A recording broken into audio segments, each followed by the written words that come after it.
কিন্তু হিংসা নামক অপরাধ, যে অপরাধ ছোট কোনো অপরাধ নয়, আমল বিনাশী অপরাধ, সেটাকে আমরা অপরাধ মনে করি না।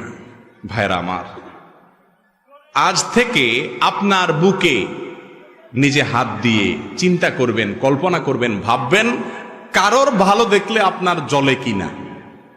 পারবেন না ইনশাআল্লাহ? যে যদি দেখেন যে হ্যাঁ কারোর ভালো দেখলে আপনার ভেতরে জ্বলে, তাহলে বুঝতে হবে আপনার ভেতরে হিংসা আছে। এটাকে নোট করে ফেলবেন।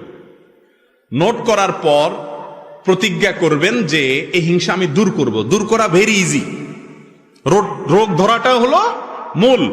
আপনি যদি ধরতে পারেন যে আপনার অন্তরে অমুকের প্রতি হিংসা আছে, ওনার প্রতি হিংসা আছে, এটা যদি আপনি ধরতে পারেন, তাহলে ইনশাল্লাহ ট্রিটমেন্ট ভেরি ইজি। আমি ট্রিটমেন্ট বলতেছি একেবারে সহজ, কিন্তু আগে আপনাকে খুঁজে বের করতে হবে কার প্রতি আমার হিংসা হয়।